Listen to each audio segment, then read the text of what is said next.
Maya, I tell you what, between the two games, yesterday you didn't miss from the field. 7 of 7. You had a pretty good rebounding day in both efforts. First double-double today. As many great games as you had, it's kind of surprising that you haven't had a double-double so far, but it had to kind of feel sweet to whenever you went over to the bench. I know the team was really kind of hooping it up a little bit whenever you got that rebound. Yeah, I always am short. I'm always at 8, 9, and then I don't play the fourth quarter. Something always happens, and I'm glad we just won. But it's a nice feeling to finally get a double-double. Speaking of the bench, we see that you guys and Coach Sherard's kind of talked about it where it's almost like a line change. You're just bringing in a totally new unit out onto the floor.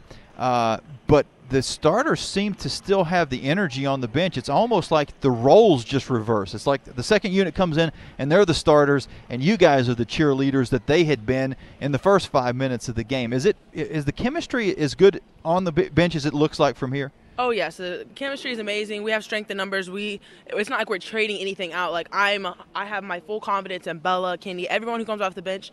They could start on another team easily. So it's just nice. It's nice to have strength in numbers, and especially with Corona, we don't know who's going to be out at what time. So it's really nice. What has made this team so fun? And I hate to say it, not the other teams in the past that you've been on, they've been fun as well, I'm sure. But it just seems like there's just that extra little thing. Weirdly enough, has it been the Corona that's kind of brought you guys together? All these crazy circumstances this year? I'm not really sure, but it's so fun just because we're selfless with the ball. I think we had 18 assists. I don't know how many we had yesterday, but we always share the ball. So just to know that you're going to get touches, you're going to be able to shoot, it's just fun. Because, even if I'm not the one shooting the ball, I know that, my teammates will, and it's just fun to be around. And then if I'm not the one, if I'm on the court, I know I just look over and people are cheering, and it's just so fun. And then I scream for everyone. So it's fun to be a part of that. Scoring 75 points a game probably doesn't hurt either. You guys are playing a style of basketball that is – and not that there's not the defensive aspects to it, especially if you look at today's game. You guys held UNA to only 9 points in the second quarter and 6 points in the third, and that was really the difference was how you kind of tightened everything up on the defensive end after that first quarter. But the threes are falling. Everybody's driving to the basket.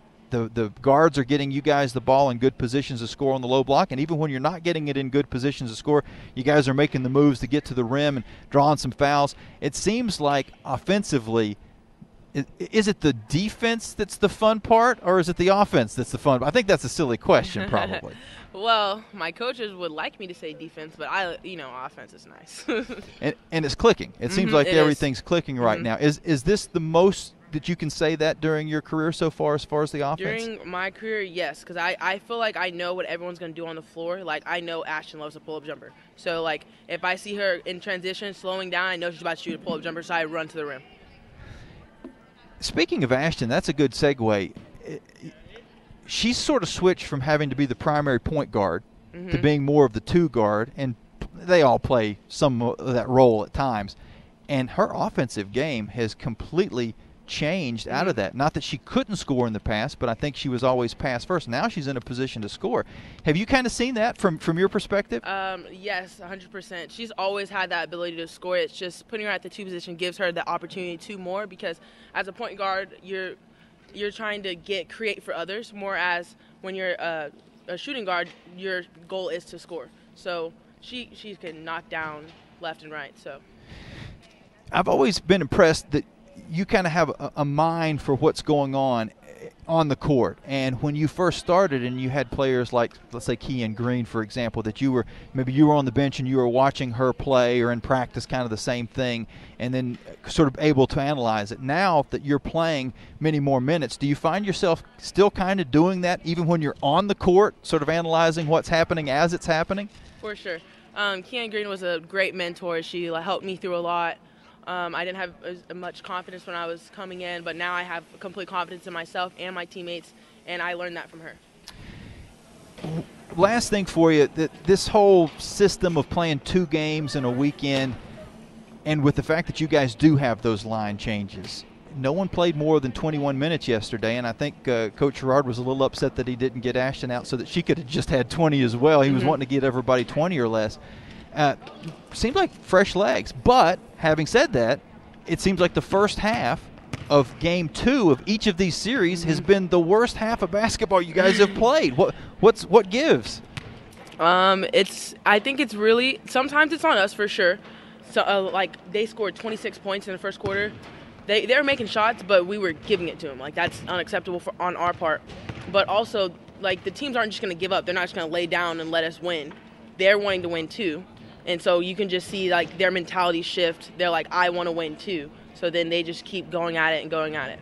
Did it seem like that, though, maybe as the game wore on, all those minutes that they had to play in game 1 started to kind of come back to haunt them? I think that definitely went in. I don't know how many minutes like Bond had, but I know she played like the entire time. Yeah. And that's just really taxing on our body, especially if you're not used to it, which I know they're not because this is our first year ever having to play back-to-back like that. So that's just really taxing, and I'm really glad that we have numbers. Yeah, Bond played 40 in game 1 and 38 today. Yeah, I'm tired for her.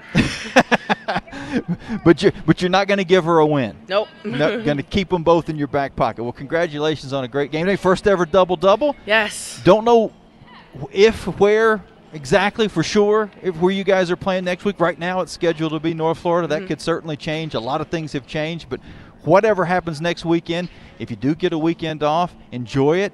If we're playing somewhere, we'll see you there. Thank you. That was Maya Berkman as the Lady Flames get the win over North Alabama, 77-60. We're going to get Coach Alexi Sherard in here in just a moment. Coach, Yogi Berra said deja vu all over again, and you could replace the names, and the outcomes were very similar as far as between the first game of these A-Sun series and the first half of the second game. Blowout wins in the first game, battles in the second game, and trailing for a good bit of the first half of all 3 of these games. Now, the second half of this game turned to the point where it was a lot different than either Kennesaw State or Lipscomb, right. And you guys were able to pull away for what eventually was you look at the scoreboard, was a pretty easy win. But what about those first halves? We were talking to Maya about it, and she just like, I don't know. It's not about our effort. She says it seems it was more about the other team coming out with a little extra punch that they maybe didn't have in game 1. Well, I use the analogy, Jamie. If you and I play one-on-one, and we're going to play 2 games, and I beat you the first game, and you're willing to play me again, your mentality is going to be completely different going into the second game. You're going to be more aggressive. And North Alabama, I mean, obviously Adrian had to have a change of game plan. She's making in-between in-game adjustments. So they did an excellent job with regards to pushing the ball in transition. They really hurt us in transition that first quarter, scoring 26 points. They really put us on our heels. And that was, obviously not the recipe that we had. But our girls were resilient. They were able to come back. But we know Sunday basketball for us is very, very difficult. Anytime you play a team twice, it's just such a mental preparation. It's just such a mental challenge for our players. And, I keep telling you, experience is the best teacher. So this is the 3rd Sunday that it's been a dogfight. And I don't assume it's going to be any different moving forward. But hopefully the girls learn from experience that, we got to be ready to play, especially from the start. Interesting how some strange things can cause momentum shifts. In the first quarter of the game, your team was up by 6, had a 2-on-1 fast break, looked like you were going to be adding to that lead, and the official actually got tangled up with Ashton, tripped her up, and the ball goes off of her head and out of bounds. It was the strangest thing I've ever seen. I know the official probably felt terrible about it, but I don't think she was expecting Ashton to flash out to the three-point line, and she was in the way. After that, UNA went on their run, and they eventually were able to take the lead, and it sort of shifted the momentum. What do you think, from your perspective, was that moment, that aha, where you were able to shift the momentum back and then eventually a 30-5 run to put the game away? Well, the game of basketball, I mean, it's the greatest game in the world. I mean, it's a game of runs. If I had the exact answer to that, Jamie, I'd be probably a very rich man right now. But, it's a game of runs. So, sometimes, you make mistakes. You play well. You're not playing well. The most important thing is how you recover. So we're anticipating North Alabama, they're going to make runs.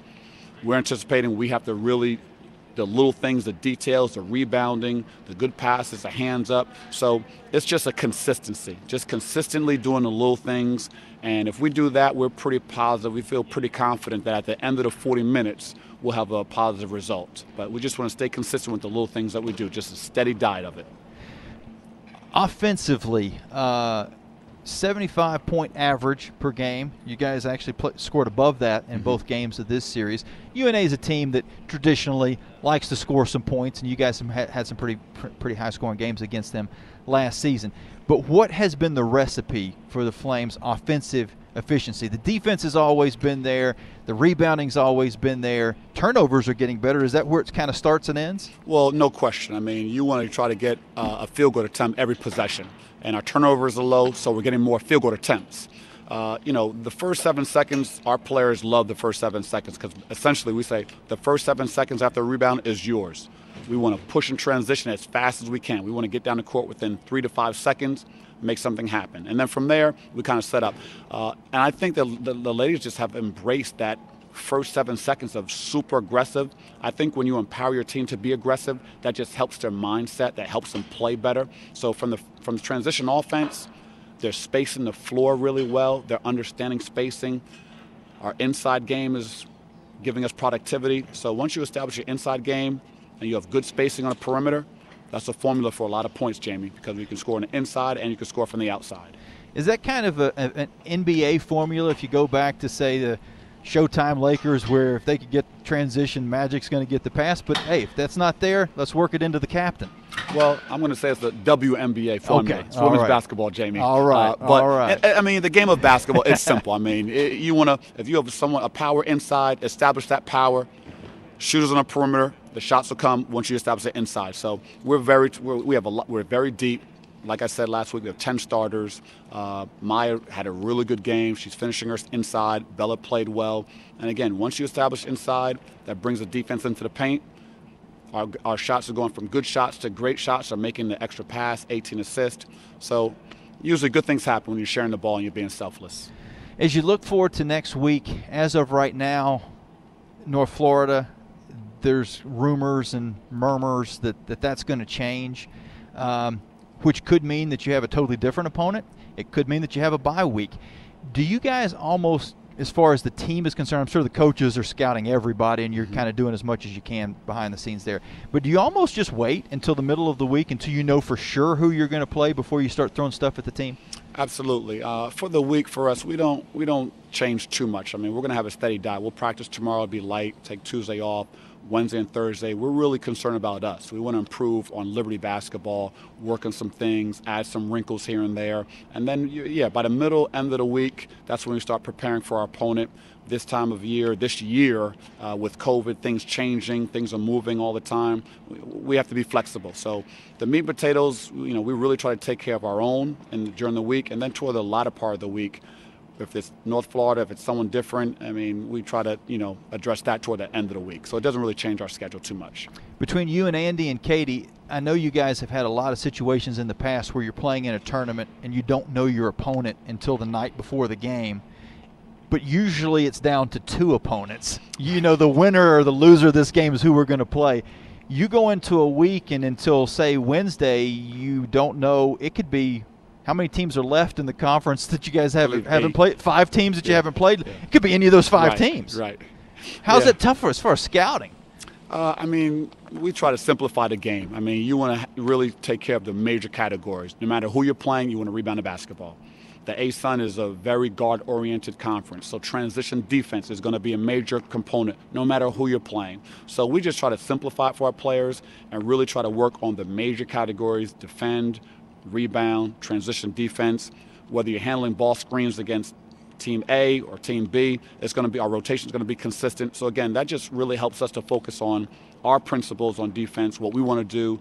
Offensively, are we going to go inside? We have plays for that. Are we going to formulate plays for a 3-point shot? So, I mean, it's a little nerve-wracking, but this season with COVID, you just have to be flexible, and all you can do is take care of what you can control. And then I think when you're prepared, it doesn't matter who you play. Congratulations on another win. We'll see you wherever you're at next week, if you're anywhere. If not, we'll see you at the buffet. Sounds good. Thanks, Jamie. Coach Alexi Sherard, Lady Flames, with a 77-60 win over North Alabama.